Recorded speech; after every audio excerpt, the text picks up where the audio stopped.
என் நெஞ்சில் குடியிருக்கும் திருச்சி பகுதி மக்கள் உங்கள் அனைவருக்கும் என்னுடைய வணக்கம். எல்லாரும் எப்படி இருக்கிறீங்க? காலையில் எல்லாரும் சாப்பிட்டீங்களா? ரொம்ப நேரமா வெயிட் பண்றீங்க போல. இந்த சீக்கிரம் முடிச்சிடுறேன். கேஸ் பிரச்சனையெல்லாம் எப்படி இருக்கு? சரியாயிடுச்சா? சால்வ் ஆயிடுச்சா? கேஸ்லாம் புக் பண்ணீங்கன்னா புக் ஆகுதா? இந்த கேஸ் பிரச்சனையினால எவ்வளவு பிரச்சனைகள், எவ்வளவு டீ கடைகள் மூடிட்டாங்க, எவ்வளவு ஹோட்டல்ஸ் மூடிட்டாங்க, இதனால எவ்வளவு கஷ்டங்கள், எவ்வளவு நஷ்டங்கள். அவங்களாச்சும் கொஞ்சம் உஷாரா இருந்திருந்தாங்கன்னா இந்த கேஸ் தட்டுப்பாடை கொஞ்சம் கண்ட்ரோல் பண்ணியிருக்கலாம். இவங்களாச்சும் கொஞ்சம் முன்னெச்சரிக்கையா இருந்திருந்தா அட்லீஸ்ட் நம்ம ஊர்லயாச்சும் இந்த கேஸ் தட்டுப்பாடை கொஞ்சம் கண்ட்ரோல் பண்ணியிருக்கலாம். இவங்க 2 பேரும் தான் இதுக்கு காரணம். ஆனா நம்ம ஸ்டாலின் சாரை கேட்டீங்கன்னா நமக்கு அதுக்கும் சம்பந்தமே இல்லையே அப்படின்பாரு. ஆனா அவர் வீட்டில் ஏதாவது ஒரு ரைடுனா, அவர் வீட்டில் ஏதாவது ஒரு பிரச்சனைனா டெல்லிக்கு பறந்து போயிட்டு வருவாரு. இந்த கேஸ் சிலிண்டர் பிரச்சனைக்கு கொஞ்சம் டெல்லிக்கு பறந்து போயிட்டு வரலாம்ல, கொஞ்சம் பிரயோஜனமா வச்சு இருக்கும்ல. கேஸ் சிலிண்டருக்கு மானியமா 100 ரூபாய் தருவேன்னு சொன்னீங்களே, என்ன ஆச்சு? கரும்புக்கு ஆதார விலையா 4000 ரூபாய் தருவேன்னு சொன்னீங்களே, என்ன ஆச்சு? இந்த ரேஷன்ல சர்க்கரை 1 கிலோ எக்ஸ்ட்ரா தருவேன்னு சொன்னீங்களே, என்னாச்சு? ரேஷன்ல உளுந்தம்பருப்பு கொடுப்பேன்னு சொன்னீங்களே, என்னாச்சு? நானும் இது எத்தனை வாட்டி ரிப்பீட் பண்றதுன்னு எனக்கு தெரியல. நீட்டை ரத்து செய்வோம்னு சொன்னீங்களே, என்னாச்சு?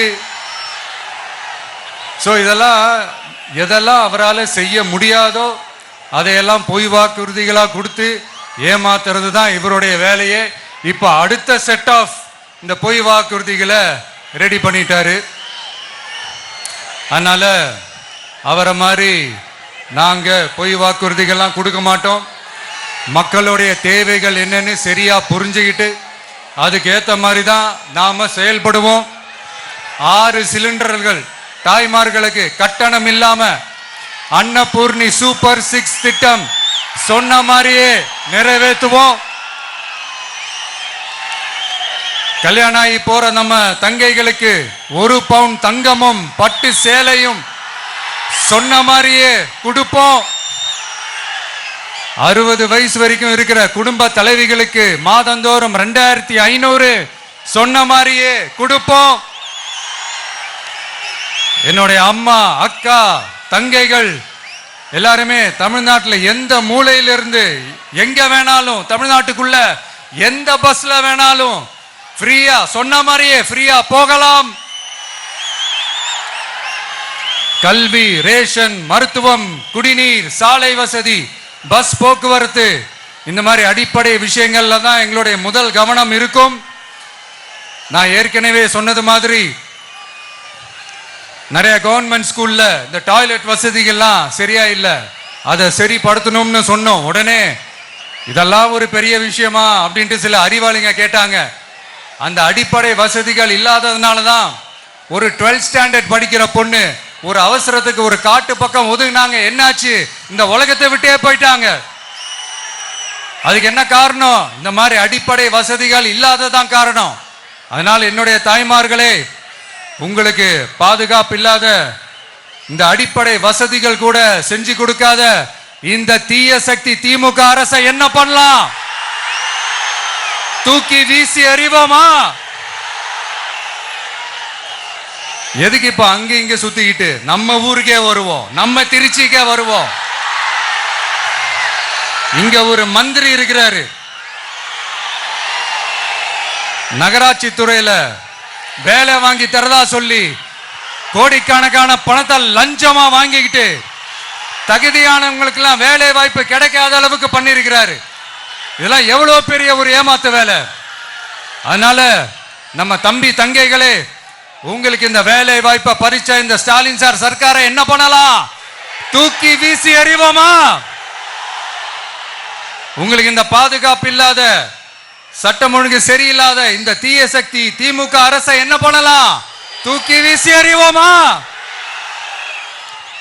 நகராட்சி துறையில மட்டுமே 1000 கோடிக்கு மேல ஊழல்னா அப்ப மத்த துறையில எல்லாம் கொஞ்சம் கணக்கு போட்டு பாருங்க, தலையெல்லாம் சுத்தி போயிடும். நான் கொஞ்ச நாளைக்கு முன்னாடி சொல்லியிருந்தேன், இந்த ஸ்டாலின் சார் டாக்ஸ் அப்படின்ட்டு, இந்த ஜிஎஸ்டி மாதிரி எஸ்எஸ்டி, அதை பத்தி அவங்க வாயை திறக்கலைங்க. என்னமோ அவங்களே ஒத்துக்கிட்ட மாதிரி இருக்குது. ஆமா, இப்படி ஒரு டாக்ஸ் இருக்குது அப்படின்னு அவங்களே ஒத்துக்கிட்ட மாதிரி ஆயிடுச்சு.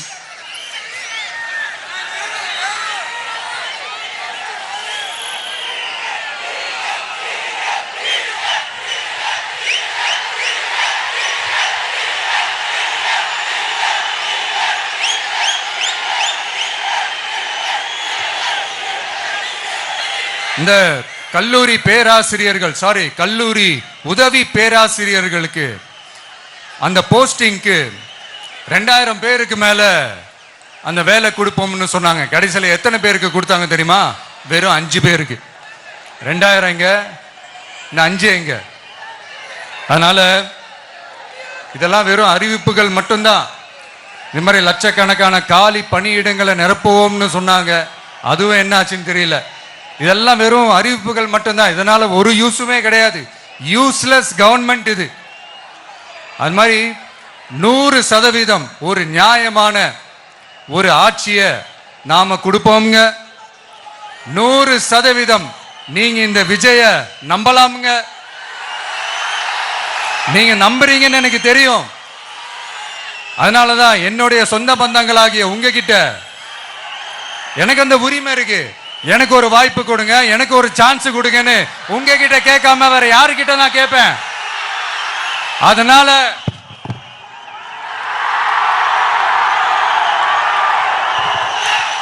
எனக்கு ஒரே ஒரு வாய்ப்பு கொடுங்க.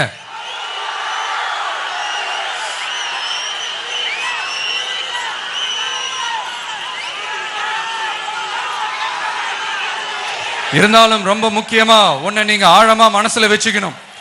இந்த எலெக்ஷன்ல திமுக ஏலத்தில் எடுத்திருக்கிற கல்லாப்பெட்டி கூட்டணியோட சேர்ந்து, அப்புறம் நாம ஏற்கனவே சொன்னோமே அந்த மற்றும் பலர் கூட்டணின்னு ஒண்ணு இருக்குல்ல, அவங்களோடும் கள்ள கூட்டணி போட்டுக்கிட்டு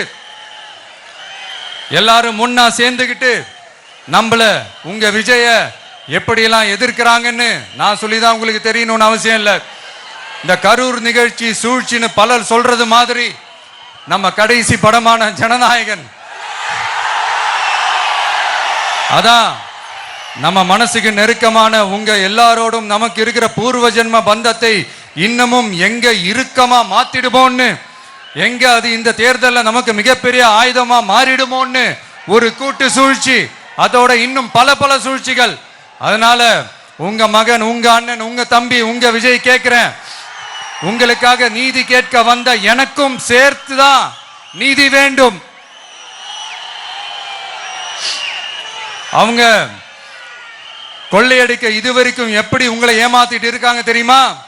இந்த காங்கிரஸ்ல இருக்கிற சிலரை கையில பணப்பையில போட்டுக்கிட்டு சிறுபான்மை மக்களை ஏமாத்த ஒரு நேரடி பாதி கதர் கூட்டணி, அப்புறம் இந்த மற்றும் பலர் கூட்டணின்னு ஒண்ணு இருக்குல்ல, அதோட டெல்லி ஓனரோட ஒரு கொள்ளைப்புற கள்ள கூட்டணி, அதாவது பாதி காவி கூட்டணி. கொள்கைன்னு ஏமாத்துறாங்க. அதனால இந்த திமுகவையும் நம்பாதீங்க, இந்த பாஜகவையும் நம்பாதீங்க. 2 பேரும் வேற வேற கூட்டணி எல்லாம் கிடையாது, ஒரே கூட்டணி தான். 2 பேரையும் நம்பாதீங்க. இதுல எந்த டவுட்டும் உங்களுக்கு வேணாம். நீங்க திமுகவுக்கு ஓட்டு போட்டாலும் சரி, அந்த மற்றும் பலருக்கு நீங்க ஓட்டு போட்டாலும் சரி, நீங்க யாருக்கு ஓட்டு போடுறதுக்கு சமம்னு நீங்களே புரிஞ்சுக்கோங்க. அதனால இந்த வரப்போற தேர்தலில் டிவிகேக்கு உங்க சப்போர்ட்டியை கொடுங்க. இன்னும் பல வருஷத்துக்கு தமிழ்நாடு சூப்பரா இருக்கும். அப்புறம் நான் ஒரு விஷயத்தை திருப்பி ரிப்பீட் பண்றேன்னு சொல்லி யாரும் தவறா எடுத்துக்க வேணாம். ஏன்னா அது என்னுடைய கடமை. ஒவ்வொரு ஊருக்கும் போய் அதை நான் ரிப்பீட் சொல்லியே ஆகணும். ஏப்ரல் 23ஆம் தேதி சும்மா காலங்காத்தால பக்காவா ரெடி ஆயிட்டு ஓட்டர் ஐடி கார்டை கையில எடுத்துக்கிட்டு முதல்ல பூத்துல போய் நின்னு அந்த விசில் சின்னத்துக்கு நேரா இருக்கிற அந்த பட்டனை ஒரு அழுத்துங்க. உங்க வீட்டுல இருக்கிற ஒவ்வொருத்தரையும் அழைச்சிட்டு போங்க. சப்போஸ் வெளியூர்ல இருந்து இங்க திருச்சியில இருக்கீங்கன்னா என்னடா ஊருக்கு போய் ஓட்டு போடணுமேன்ட்டு அசால்ட்டா விட்டுறாதீங்க. இப்பவே அட்வான்ஸ் அவங்களுடைய டிக்கெட்டை புக் பண்ணுங்க. இது ஒரு தலைமுறைக்கான ஒரு தேர்தல், உங்களுக்கான தேர்தல். எவ்வளவு பெரிய வசதியான வாழ்க்கையா இருந்தாலும் எல்லாத்தையும் உதறி தள்ளிட்டு உங்களுக்காக மட்டுமே வந்திருக்கிறேன். உங்களுக்காக நன்றி கடன் செலுத்துறதுக்காக மட்டுமே வந்திருக்கிறேன். அத்தனை வழிகளையும் தாங்கிக்கிட்டு உங்களுக்காக மட்டுமே வந்திருக்கிறேன். ஒரு நாளும் பொய் சொல்லி உங்களை நான் ஏமாத்த மாட்டேன். இந்த 4 முனை போட்டி 40 முனை போட்டின்னு எத்தனை முனை போட்டின்னு வந்தாலும் இங்க 2 முனை போட்டி மட்டும்தான். ஒன்னு டிவிகே, இன்னொன்னு டிஎம்கே. மக்கள் விரோத ஆட்சி நடத்துற ஸ்டாலின் சார் வேணுமா, மக்களை நேசிக்கிற விஜய் வேணுமா? அவ்வளவுதான் இந்த தேர்தலே. அதனால உங்க விஜய்க்கு, உங்க அண்ணனுக்கு, உங்க தம்பிக்கு, உங்க பிள்ளைக்கு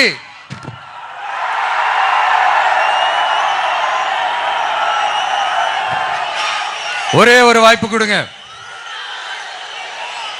தயவு செஞ்சு விசில் சின்னத்துக்கு ஓட்டு போடுங்க. இது ஒரு விசில் புரட்சி தேர்தலா இருக்கணும். இங்க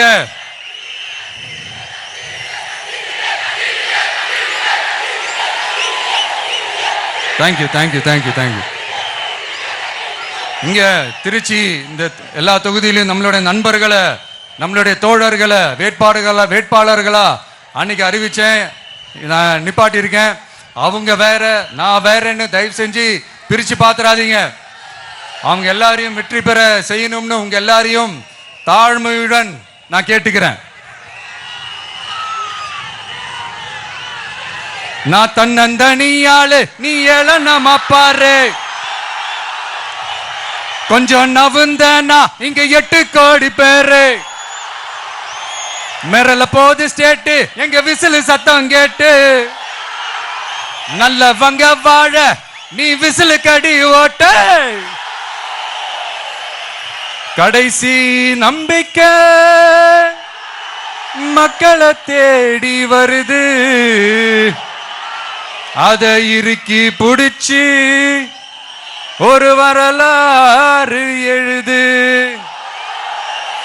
உங்க விஜய் நான் வர. விசில் அடிக்க ரெடியா?